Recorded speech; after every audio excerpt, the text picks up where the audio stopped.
अस्सलाम वालेकुम dear viewers, कैसे हैं आप लोग। This is professor Mohammad Afsal. Guys आप लोग देख रहे हैं मेरा YouTube channel and guys forever हमेशा की तरह वेलकम है आप लोगों को मेरे इस चैनल पे। एंड गाइज़ हमेशा के लिए आप लोगों के लिए बड़ी बड़ी इंटरेस्टिंग और मज़े की वीडियोस लेके आता हूँ और डेफिनेटली उससे स्टूडेंट कम्युनिटी को जो है बहुत ज़्यादा फ़ायदा भी होता है और अगर टीचर्स देखते हैं तो टीचर्स को भी फ़ायदा होता है, क्योंकि बड़ी मज़े की और बड़ी ज़बरदस्त और जानदार किस्म की सजेशंस जो होती हैं जो आपके सामने आती हैं और उससे बहुत सारे स्टूडेंट्स को फ़ायदा भी होता है। और ऑलमोस्ट 17 और 18 ईयर्स ऑफ टीचिंग एक्सपीरियंस के साथ मैं यहाँ पर हूँ और जो अपने सारे इनफैक्ट मैं तो एक्सपीरियंसेस ही शेयर करता हूँ जिसका आप लोगों को बहुत ज़्यादा फ़ायदा होता है। तो गाइज़ आज की जो वीडियो है बहुत ज़्यादा इंटरेस्टिंग है और बहुत ज़्यादा मतलब अहम भी है। कुछ पढ़ने नहीं हम जा रहे, लेकिन मैं आपको ये बताने जा रहा हूँ कि पढ़ना किस तरह से है। मतलब आप कम एफर्ट करके ज़्यादा अच्छे मार्क्स कैसे ले सकते हैं, ज़्यादा अच्छा कैसे परफॉर्म कर सकते हैं। अगर पेरेंट्स ये वीडियो देख रहे हैं तो वो अपने बच्चों को गाइड करें, और अगर टीचर्स ये वीडियोस देख रहे हैं तो होपफुली, और टीचर्स तो माशा खुद ही बड़े एक्सपर्ट होते हैं, लेकिन अगर टीचर्स ये वीडियो देख रहे हैं तो वो ज़ाहिरी बात है उनकी एक्सपर्टीज़ में होपफुली और ज़्यादा इजाफा हो जाएगा। एंड डेफिनेटली आप लोग भी अगर टीचर्स देख रहे हैं तो वो अपने स्टूडेंट्स के साथ ये लिंक भी ज़रूर शेयर करेंगे, आई होप सो। तो गाइज़ टाइम वेस्ट किए बगैर, बिकॉज़ 3-4 पॉइंट्स डिस्कस करने हैं तो टाइम लग जाएगा, तो वीडियो काफ़ी लंबी हो जाएगी। तो हम अपने पॉइंट की तरफ चलते हैं, अपने टॉपिक की तरफ चलते हैं। लेकिन सबसे पहले जाहिर सी बात है, मैंने यही कहना है कि आप लोग जो वेरी फर्स्ट टाइम देखें सब्सक्राइब करें, बेल आइकन प्रेस करें, उसके बाद ऑल नोटिफिकेशंस पे क्लिक कर दें, ताकि इसके बाद अभी तो ये शुरुआत है, अभी तो जैसे जैसे हमने एग्ज़ाम्स की तरफ जाना है तो काफ़ी सारी वीडियोस आपके सामने आनी हैं। तो दैट्स फाइन कि आप लोग जो है वो मतलब लिंक जो है हर आने वाली नई वीडियो के साथ आप ऑटोमेटिकली कनेक्टेड हो जाएंगे, तो बिकॉज़ आपको फिर उसकी अलर्ट्स भी आती जाएंगी ना। जब आप सब्सक्राइब कर लेंगे, बेल आइकन प्रेस कर लेंगे, तो आपको हर आने वाली नई वीडियो की जो लिंक है वो आपके यूट्यूब बार में आता चला जाएगा। तो गाइज़ आज की जो हमने बात करनी है वो यही है कि जी हम 4 महीने में तैयारी कैसे करें। अब 4 महीने वाली बात मैंने क्यों की वो भी अभी बता देता हूँ, और डेफिनेटली इस वीडियो से आप 100% प्रिपरेशन कर सकते हैं स्मार्टली। मतलब work smart not hard work नहीं करें, स्मार्ट वर्क करें। अब जो सिनेरियोज चेंज हो चुके हुए हैं। तो गाइज़ चलते हैं अपने टॉपिक की तरफ। हम बात शुरू करते हैं जी। 3-4 पॉइंट्स हमने डिस्कस करने हैं, बड़े इंपॉर्टेंट हैं। आप चाहे पेन वगैरह पकड़ लें, कॉपी वगैरह, पेज वगैरह पकड़ लें ताकि आप नोट कर सकें, नहीं तो एटलीस्ट लिंक तो आपके पास है, आप उसको दोबारा से भी प्ले करके देख सकते हैं। हम बात करने वाले हैं बोर्ड एग्जामिनेशंस 2023, ऑल बोर्ड्स के लिए मैं ये बात कर रहा हूँ, मैं सिर्फ लाहौर बोर्ड की बात नहीं कर रहा। आपके 2023 एग्ज़ाम्स जो हैं वो बोर्ड ने जो टेंटेटिव डेट्स दी हैं वो मई की डेट्स दी हैं। सेकेंड ईयर के पेपर पहले होते हैं, फर्स्ट ईयर के बाद में होते हैं, तो सेकेंड ईयर के लिए ये ज़्यादा वीडियो जो है ना इम्पोर्टेंस रखती है। तो देखें 2023 में जो बोर्ड के एग्ज़ाम्स होने हैं वो मई में होने हैं। अब अगर हम इस सिनेरियो में देखें तो आपके पास कितना टाइम बचता है। लेट्स काउंट बाय योरसेल्फ कि ये जनवरी चल रहा है, फेब, मार्च, अप्रैल, मतलब यू पीपल हैव 3 मंथ्स। मई के मिड में जाके अगर ये एग्ज़ाम स्टार्ट होते हैं तो आप 4 महीने लगा लें, आज से एग्जैक्ट 4 महीने आप लगा लें। आपके पास 4 मंथ्स हैं अपनी पूरी प्रेपरेशंस करने के लिए। और अगर मैं केमिस्ट्री की बात करूँ तो भी 50% सिलेबस सही तरीके से पढ़ा है, जिसमें उस 50% में से भी आपने कोई 20% याद किया हुआ है। तो 4 महीने में कैसे तैयारी करेंगे? अगर सारे के सारे करने जाते हो तो बहुत कम ख़राब हो जाएगा। तो यहाँ पर अब स्टूडेंट्स की 2 कैटेगरीज़ हैं। एक वो हैं जिन जो मतलब अपने आप को टॉपर समझते हैं या जिनमें एबिलिटीज़ भी है, और बाकी जो हैं वो मीडियोकर्स हैं, या कई ऐसे स्टूडेंट्स हैं जिनको पास होने के लाले पड़े होंगे। तो ये वीडियो सबके लिए इक्वली इम्पोर्टेंट है। जो समझते हैं कि जो स्टडीज़ में वीक हैं या अपना टाइम वेस्ट कर चुके हुए हैं, उनके लिए ये समझ ले गेस और ये टिप्स होंगी मतलब अच्छे नंबरों में पास करने की। और जो टॉपर्स हैं उनके लिए डेफिनेटली टिप होगी अपने आप को टॉपर्स की पोजीशन पर रिटेन करने के लिए और आगे एक्सेल करने के लिए। तो देखें इसके अंदर ये है कि सबसे पहले आप देखें कि आपका पेपर पैटर्न क्या है। अगर हम साइंसेस की बात करें, फिज़िक्स, केमिस्ट्री, बायोलॉजी, मैथ का थोड़ा सा डिफरेंट होता है, लेकिन मैथ का भी वैसे ही होता है। कंप्यूटर्स का भी थोड़ा ही डिफरेंट होता है, लेकिन ऑलमोस्ट ऐसे का ही होता है। तो गाइज़ आप देखें कि इसमें सबसे पहले होता है कि जी आपको केमिस्ट्री, फिज़िक्स एंड बायो की अगर बात करें 85 मार्क्स का पेपर आता है, और जो है कंप्यूटर का शायद 75 का होता है और मैथ्स का 100 का होता है, बिकॉज उसमें प्रैक्टिकल नहीं होते। तो गाइज़ अब देखिए सबसे पहला जो पोर्शन है वो MCQs का है। अगर हम फिजिक्स केमिस्ट्री एंड बायो की बात करें तो MCQs जो होते हैं 17 MCQs आपको आते हैं, 17 MCQs आते हैं और आपको 17 के 17 करने होते हैं। आपके पास 20 मिनट्स का टाइम होता है। मैथ्स में 20 होते हैं और कंप्यूटर साइंसेस में आई डोंट रिमेंबर कितने होते हैं, तो लेकिन उस हिसाब से टाइम में भी थोड़ी बहुत चेंज होती है। तो गाइज़ उसके बाद बात करते हैं सेकंड पोर्शन की, सब्जेक्टिव की तरफ आ जाएं। सब्जेक्टिव के 2 पोर्शन होते हैं। सब्जेक्टिव में टोटल जो होते हैं शॉर्ट क्वेश्चंस आपने 22 करने होते हैं आउट ऑफ 33, मतलब ये 44 मार्क्स का पोर्शन होता है गाइज़। सबसे बड़ा पोर्शन है 44 मार्क्स का पोर्शन, और यही सबसे ज़्यादा इम्पोर्टेंट है। यहीं पर आपने अपनी एक्सपर्टीज़ दिखानी है, यहीं पर आपने स्मार्ट वर्क करना है हार्ड वर्क की बजाय। कैसे करना है वो भी मैं थोड़ा आगे चल के बताता हूँ। एंड स्पेशली पेरेंट्स भी अगर सुन रहे हैं, टीचर्स भी सुन रहे हैं, तो अच्छी तरह सुने। कल को आपने स्टूडेंट्स को गाइड भी करना है। तो गाइज उसके बाद तीसरा पोर्शन जो होता है, मतलब सब्जेक्टिव का सेकंड और ओवरऑल पेपर का तीसरा पोर्शन लॉन्ग क्वेश्चंस का होता है। तो गाइज जो लॉन्ग क्वेश्चंस होते हैं आपको टोटल 8 नंबर का एक क्वेश्चन होता है। आपको 5 क्वेश्चंस पेपर में आते हैं AB पार्ट के साथ।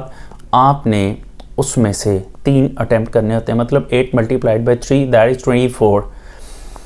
आप लोगों का ये जो पोर्शन है 24 मार्क्स का पोर्शन होता है। इस तरह से टोटल मिला के आपका पेपर जो होता है 17 प्लस शॉर्ट क्वेश्चंस के कितने होंगे 44 प्लस लॉन्ग क्वेश्चंस के कितने होंगे यस जी 24। तो तीनों को ऐड करें 17 plus 44 plus 24 that is equal to 85। आपका 85 का मार्क्स का पेपर है फिजिक्स केमिस्ट्री एंड बायो का। वाइल कंप्यूटर एंड मैथमेटिक्स का थोड़ा थोड़ा डिफरेंट होता है, लेकिन ये सारी बातें उसके ऊपर भी एप्लीकेबल होंगी। तो गाइज अब हम देखते हैं हमने इसको तैयार कैसे करना है। सबसे पहली बात हम कर लेते हैं मल्टीपल चॉइसेस की। तो बच्चों मल्टीपल चॉइसेस जो है ना, इसके पीछे बहुत ज़्यादा पागल होने की ज़रूरत नहीं। जस्ट 17 मार्क्स का पेपर है। मैंने देखा है स्टूडेंट जब क्लासेस में आते हैं तो डे 1 से MCQs का रट्टा लगाया होता है। आपके टेस्ट में MCQs अच्छे नहीं होते तो आप परेशान हो जाते हैं। आप कहते हैं जी नहीं हमें सारा कुछ छोड़े, हमें MCQs दे दें। हमारे पीछे बच्चे पड़े होते हैं सर आप MCQs दे दें, हमें MCQs दे दें। ओए भाई आप मेरी बात सुने, आपको ऐसे MCQs नहीं आने वाले। आपको MCQs तब आएंगे जब आप कंसेप्चुअली स्ट्रॉन्ग होंगे और आपने अपने टीचर्स के सभी लेक्चर्स पढ़े होंगे। तो then you must have to consult your teachers. आप अपने टीचर्स को ज़रूर कंसल्ट करें MCQs के लिए and work on your concept, strengthening of your concepts. उसके अलावा मैं आपको शॉर्ट ट्रिक बता देता हूँ। ये तो उन बच्चों के लिए बात है जिन्होंने कल को MD कैट और E कैट का पेपर देना, उनको MCQs के पीछे पागल होने की ज़रूरत है। और उनके मैंने एक ही ट्रिक बताई है। कोई बंदा आपको सॉल्व किए हुए MCQs दे दे कि बुक से देख लें, आपको कोई फ़ायदा नहीं होगा। जब तक आपके कॉन्सेप्ट स्ट्रॉन्ग नहीं हैं आप MCQs नहीं कर सकते। बाकी बच्चे जो मीडियोकर्स हैं या जिनको पास होने के लाले पड़े हुए हैं, तो बच्चों आपके लिए सिंपल सी ट्रिक है। आप एक्सरसाइजेस के पीछे जितने भी MCQs दिए उनको अच्छी तरह से कर लें, उनमें से काफ़ी सारा पेपर आ जाता है। अदरवाइज़ पिछले साल जब पेपर हुआ था 2022 में, तो मैंने पेपर से एक दिन पहले 86 MCQs अपलोड किए थे। उन 86 MCQs में से 16 मॉर्निंग टाइम पे लग गए थे और 17 इवनिंग टाइम पे, मतलब मोर देन 99% पेपर उसी में से आ गया था। तो होपफुली आपकी दफ़ा भी ऐसा ही होगा और इंशाल्लाह होगा। तो don't you worry about the multiple choices, इनको छोड़ दें। आगे चलते हैं जी शॉर्ट क्वेश्चंस की तरफ। अब स्टूडेंट्स ये ऐसा पोर्शन है जो सबसे बड़ा पोर्शन है, 44 मार्क्स का ये पोर्शन है और इस पोर्शन ने ही आपको पास करवाना है। इस पोर्शन ने ही आपको अच्छे मार्क्स दिलाने हैं। इस पोर्शन ने ही आपको मीडियोकर से टॉपर के लिस्ट में लेके जाना। तो now you can see that, now you can understand कि ये कितना इम्पोर्टेंट पोर्शन है आपके पेपर पैटर्न में। तो बच्चों अब ये है कि इसकी आप प्रिपरेशन किस तरह से करेंगे। बच्चों इसमें ना आप चैप्टर वाइज शॉर्ट क्वेश्चंस करें। चैप्टर वाइज अब सबसे पहले आप अपनी पेयरिंग स्कीम की तरफ जाएंगे। फिजिक्स केमिस्ट्री बायो मैथ्स सबकी पेयरिंग स्कीम को देखेंगे। पेयरिंग स्कीम में पहले आप चैप्टर सेलेक्ट करें, आपने किन किन चैप्टर्स में से शॉर्ट क्वेश्चंस लेने हैं। फिर उन चैप्टर्स के शॉर्ट क्वेश्चन किसी की बुक से करें, किसी अच्छे टीचर से गाइडलाइंस ले लें, या फिर आपको मेरे नोट से हेल्प मिल सकती है। वैसे इस चैनल से मैं बताता चला जाऊँगा, आने वाली वीडियोज़ आप देखते रहे, मैं गाइड करता रहूँगा। चैप्टर वाइज मैं वीडियोस बनाने वाला हूँ कि चैप्टर 1, चैप्टर 2, चैप्टर 3, चैप्टर 4 में से आपने कौन कौन सी चीज़ें ज़्यादा प्रोमिनेंट हैं और उसके अलावा अगर आप मेरे नोट्स लेना चाहते हैं तो वो भी आपको मैं अभी थोड़ा गाइड कर दूंगा कि आपको कैसे मिलेंगे। और वैसे नोट्स हैं कि मतलब हर साल बोर्ड में 33 में से 22 करने होते हैं और मिनिमम 22 उसमें से आ ही जाते हैं, तो आपका 44 मार्क्स का ये पोर्शन जो होता है ना बड़े अच्छे तरीके से कवर हो जाता है। अच्छा गाइस, उसके बाद आ जाते हैं लॉन्ग क्वेश्चंस की तरफ। तो long question that is quite easy. Long question जो है ये तो आप टेक्स्ट बुक से करेंगे, टेक्स्ट बुक से करेंगे। टेक्स्ट बुक से करेंगे तो आपको ज़रा तरीके से उसमें हेडिंग्स बनाना पड़ेंगे खुद से। लेकिन अगर आप किसी अच्छी की बुक से देख लेते हैं तो मतलब वेक पब्लिशर्स की, मतलब वाजिद अली कंबोज साहब की बुक ले लेते हैं, या आप यहाँ लाहौर में तो यही चलती है, या आप स्कॉलर्स की बुक ले लेते हैं, या आप मतलब कॉलेज केमिस्ट्री ले लेते हैं, सभी अच्छी बुक्स हैं मैंने देखा है। तो इनका आप राइटिंग पैटर्न जो है वो कॉपी कर लें, जहाँ जहाँ हेडिंग्स बनती है वहाँ आप हेडिंग्स बना लें। लेकिन एक चीज़ का ख्याल रखें, ये की बुक्स जो हैं इनमें अच्छा लिखा हुआ है, लेकिन कई जगहों पे ना जो इन्फॉर्मेशन है ना वो बुक से हट के दी हुई है, इंटरनेट वगैरह से लेकर बुक इन्फॉर्मेशन लिख दी गई है, सुनी सुनाई इन्फॉर्मेशन लिख दी गई है। आपने वो इन्फॉर्मेशन पेपर में कोट नहीं करनी, आपने एग्जांपल्स भी देनी है तो एडिशनल एग्जांपल्स जो दी हुई हैं बुक में, वो टेक्स्ट बुक उसमें की बुक में, वो आपने नहीं देनी। आपने वही एग्जांपल्स कोट करनी है जो आपकी टेक्स्ट बुक में है, और कोई ऐसी बात जो की बुक में है आपकी टेक्स्ट बुक में नहीं है आपने वो पेपर में मेंशन नहीं करनी। जस्ट फॉर द इंफॉर्मेशन अपने पास रख लें, अदरवाइज़ आपने उसको मेंशन नहीं करना, क्योंकि हो सकता है जो आपका पेपर चेक करे उसने वो इन्फॉर्मेशन वहाँ से ना पढ़ी हो, वो टेक्स्ट बुक को ही फॉलो करता हो। लाइक मी, मैं खुद पेपर मार्क करूँ तो मैं प्योरली टेक्स्ट बुक पे ही रहता हूँ, मैं मतलब की बुक वगैरह जो है उसको मैं फॉलो नहीं करता। मैंने कभी की बुक्स देखी भी नहीं है कोई ख़ास, तो मैं जब भी पेपर चेक करूँगा तो मैं तो की बुक को बिल्कुल भी ओके नहीं करूँगा, मैं तो टेक्स्ट बुक को ही देखूंगा। तो आपने की बुक का सिर्फ राइटिंग पैटर्न, हेडिंग वगैरह कॉपी करनी होती हैं, आपने उनकी इन्फॉर्मेशंस को पेपर में कोड नहीं करना। देन गाइस, ये हो गया लॉन्ग क्वेश्चंस का पैटर्न। और अगर आप देखें तो पर चैप्टर, वो भी मैं उस पर भी वीडियो बनाने वाला हूँ कि किस चैप्टर में कौन कौन सा लॉन्ग क्वेश्चन और कितना इंपॉर्टेंट है। आप बस कनेक्टेड रहिएगा चैनल के साथ। तो अब आपने जो है लॉन्ग क्वेश्चंस जो हैं वो इस तरह से कर लेने, हर चैप्टर में 4-4 अगर लॉन्ग क्वेश्चंस बनते हैं तो आप अगर एक वीक में 2 लॉन्ग क्वेश्चन कर लेते हैं हर बुक के, तो आपके तो बड़े आराम से एग्जाम्स तक 4 महीने में सारे के सारे लॉन्ग क्वेश्चंस कवर हो जाएंगे। देन गाइस, जो बात आती है उसके बाद जो बात आती है वो आती है जी इवैल्यूएशन किस तरह से करें। सबसे इम्पोर्टेंट बात, आप पढ़ते जा रहे हैं, याद करते जा रहे हैं, लेकिन आपको समझ ही नहीं आ रही कि आपने कहाँ तक याद कर लिया और कौन सा आपको याद हो गया है रियल सेंस में, या कौन सा ऐसा है जो आपने बस ऊपर ऊपर से कर लिया और आपको एक्चुअल में याद नहीं हो। आप अपनी वैल्यूएशन कैसे करेंगे, इसको कहते हैं वैल्यूएशन, या हम इसको कहते हैं सेल्फ असेसमेंट। इसके भी 4 तरीके हैं जो मैं आपको बताता हूँ। सबसे पहली बात, आप कोई मतलब आप कॉलेज पे ही रिलाई कर लें, आपके कॉलेज के टीचर अच्छे हैं तो आप उनसे गाइडलाइंस लें और उनको टेस्ट दें। कॉलेज का टेस्ट सेशन होगा, अच्छा टेस्ट सेशन होता है कॉलेजेस का, आप फोकस कर लें कॉलेजेस के टेस्ट सेशन पे, अकेडमीज़ को छोड़ दें, अपने कॉलेजेस के टीचर पे ट्रस्ट करें, क्योंकि टीचिंग लर्निंग फिनोमेनन जो होता है गाइस वो ट्रस्ट के बगैर नहीं होता। अगर आपको अपने टीचर पर ट्रस्ट नहीं है तो आप कुछ भी नहीं कर पाएंगे, आपको ट्रस्ट करना होगा। और जब आप टीचर को बार बार ये कहेंगे सर मैं तो बस आपके ऊपर ही डिपेंडेंट हूँ, तो डेफिनेटली टीचर के पास गुर होते हैं, वो आपको ज़रूर आगे लेकर जाएगा। तो ट्रस्ट करना सीखें। तो ऐसा है कि कॉलेजेस के टेस्ट सेशन पे फोकस करें। अगर आपको लग रहा है कि आप नई कॉलेज में एडजस्ट कर रहे तो कोई अच्छी एकेडमी में टेस्ट सेशन ज्वाइन करें और फिर एक तरफ फोकस कर लें। बच्चे क्या करते हैं, कॉलेज की तरफ भी भाग रहे होते हैं, अकेडमीज़ की तरफ भी भाग रहे होते हैं, सत्यानाश हो जाता है, ना कॉलेज का काम होता है ना अकेडमी का काम होता है। तो मतलब वही है कि आखिर तंग आकर हमने दोनों को अधूरा छोड़ दिया।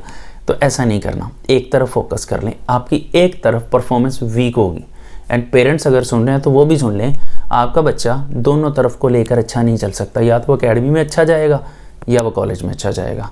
तो एक जगह पे आपको बेयर करना पड़ेगा, अपने बच्चे का सत्यानाश नहीं करना, अपने बच्चे को आपने प्रेशर कुकर नहीं बनाना।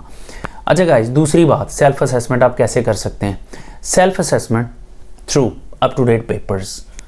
आप नहीं जा रहे किसी अकेडमी वगैरह तो कोई इशू नहीं है, कॉलेज के साथ चलें, अप टू डेट पेपर्स खरीद लें। अप टू डेट पेपर्स जो होते हैं वो डियर फ्रेंड्स होते हैं, मतलब पिछले 5-7 साल के जो पेपर होते हैं वो आपको सॉल्व हुए भी बाज़ार से मिल जाते हैं, अनसॉल्व भी बाज़ार से मिल जाते हैं। मेरी सजेशन ये होती है कि अनसॉल्व ख़रीदें, उसमें से सिर्फ क्वेश्चंस देखें। लेकिन उसमें प्रॉब्लम आती है, उसमें होता है कि पूरा पेपर दिया होता है पूरी बुक का, आपने चैप्टर तैयार किया था एक, अब एक चैप्टर के क्वेश्चंस उसमें से कैसे निकालें, प्रॉब्लम आती है। तो उसमें जिस बच्चे ने बड़े अच्छे तरीके से पढ़ा था उसको तो पता चल जाता है, लेकिन जिसने अच्छे तरीके से नहीं पढ़ा वो कंफ्यूज हो जाता है। चलें, ये कोई इतना रिलायबल तरीका नहीं है सेल्फ असेसमेंट का। तो तीसरा तरीका क्या है सेल्फ असेसमेंट का, वो है जी आप मॉडल पेपर्स ख़रीद लें, कोई अच्छा मॉडल पेपर ख़रीद लें। अब उस मॉडल पेपर में एक चैप्टर आपने तैयार किया है, बाद में जब पूरा आपको तसल्ली हो जाती है आपने एक चैप्टर तैयार कर लिया है, आप अपनी बुक बंद कर दें, पेजेस निकाल लें, पेंसिल निकाल लें, पेन निकाल लें और आप अपना कोई भी एक मॉडल पेपर उठाएं, उस चैप्टर का सॉल्व करना शुरू कर दें। सिंपल, आप उसको सॉल्व करेंगे आपको अंदाज़ा हो जाएगा आपका मतलब आपकी प्रेपरेशन कितनी, सॉल्व करते हुए अंदाज़ा हो जाएगा। बाद में जब सॉल्व कर लेते हैं तो आप या तो किसी टीचर से कांटेक्ट करके उनको रिक्वेस्ट करके पेपर चेक करवा लें, या फिर आप वेरी सिंपल खुद ही चेक कर लें, बुक से देखते जाएं, टैली करते जाएं, जहाँ मिस्टेक्स हैं उनको रिमूव करते जाएं और उनको रेक्टिफाई करें। सिर्फ गलतियाँ निकाल देना बड़ी बात नहीं होती, गलतियाँ निकाल के उनको करेक्ट करना बड़ी बात होती है। अगर आप गलतियाँ फाइंड आउट करके करेक्ट नहीं करेंगे तो कोई फ़ायदा नहीं इतनी मेहनत करने का। देन गाइस, जो चौथा और आखिरी मेथड है सेल्फ असेसमेंट का, one and only my channel I am 1010। अच्छा, तो मेरे चैनल से आप कर सकते हैं। आने वाले दिनों में मैं ये भी करने वाला हूँ कि मैं आपके साथ एक पहले पेपर अपलोड कर दिया करूँगा। ये होगा एग्ज़ाम से कुछ 1.5-2 महीने पहले शुरू कर दूँगा मैं क्या किया करूँगा, एक दिन फर्स्ट ईयर का पेपर आएगा, एक दिन सेकंड ईयर का पेपर आएगा। मैंने पूरा पेपर शेयर कर दिया करना। उसके बाद पेपर शेयर करने के तकरीबन कोई 5-6 घंटे के बाद मैंने उसकी डिस्कशन अपलोड कर दिया करनी है। तो उसमें यह होगा कि पहले जब पेपर अपलोड करूँगा आपने उसको सॉल्व कर लेना है। सॉल्व करने के बाद जब 4-5 घंटे बाद मैं उसकी डिस्कशन अपलोड करूँगा, मैं ट्राई करूँगा मैं लाइव आके उसकी डिस्कशन करूँ। तो जब मैं उसकी डिस्कशन किया करूँगा तो गाइज़ आपको अपने पता चल जाएगा कि आपकी गलतियाँ क्या हैं। तो लाइव टेस्ट सेशन आप ज्वाइन कर सकते हैं through my channel. And you know what, Facebook page भी मैं बनाने वाला हूँ, उसका भी लिंक मैं इसमें नहीं तो अगली वीडियो में डिस्क्रिप्शन में डाल दूँगा। तो होपफुली वहाँ से भी आपको काफ़ी ज़्यादा मटेरियल मिल जाएगा। और इसे आगे चलते हैं। तो द क्वेश्चन इज़, मैंने कहा था कि आप मेरे नोट्स से शॉर्ट क्वेश्चंस की तैयारी कर सकते हैं। तो how can you get my notes? तो आप मेरे नोट्स हासिल कर सकते हैं। आपको कसूर सिटी से मंगवाना पड़ेंगे, कोरियर चार्जेस आपको बेयर करना पड़ेंगे। मेरा इसमें सिर्फ इतना इंटरेस्ट है कि आपके काम आ जाएंगे ये नोट्स। अदरवाइज़ मेरे लिए तो ये बहुत हेक्टिक हो जाएगा, मैं खुद कर ही नहीं सकता। तो मैं आपको अपने मतलब जो कंपोज़र है उसका मैं नंबर दे देता हूँ। आप अली फ़ोटोकॉपी सेंटर है कसूर में, और ये जो भाई चला रहे हैं इनका नाम है तैयब। और तैयब भाई जान का नंबर जो है वो आप लोग नोट कर लें। आप उनको व्हाट्सएप भी कर सकते हैं, आप उनको कॉल भी कर सकते हैं और आप उनसे नोट्स हासिल कर सकते हैं। कोरियर चार्जेस बस आपको लगेंगे और जो नोट्स की कॉस्ट होगी वो मैं उनसे रिक्वेस्ट कर लूँगा कि आपको नोट्स ज़रा सस्ती कॉपी दे दें। तो नंबर लिख लें आप तैयब भाई का 032275950999। तो guys that's the number of mister Tayyab. And इससे आगे बहुत ज़बरदस्त मज़े की वीडियोस आने वाली हैं। तो stay connected to this channel guys. जाने से पहले सब्सक्राइब करें, बेल आइकन प्रेस करें, ऑल नोटिफिकेशंस पे क्लिक करें और हर सोशल मीडिया प्लेटफॉर्म पे आप इस चैनल के लिंक को शेयर करें। और अगर आप टीचर हैं तो आप प्लीज़ अपने पूरे कॉलेज में इसको शेयर करें। तो बीइंग अ टीचर आप तो समझते हैं इतनी मेहनत मैं कर रहा हूँ, तो जब एफ़र्ट रिटर्न होती है तो टीचर्स पे बहुत ज़्यादा खुश होते हैं। तो बाकी ये जो है आप नीचे कमेंट सेक्शन में ज़रूर अपने रिव्यूज़ दीजिएगा, मैं इंशाल्लाह रिप्लाई भी करूँगा उसके ऊपर। तो गाइज़ बाकी ये है कि अपना ख्याल रखिएगा। Thank you so much. Allah हाफिज़।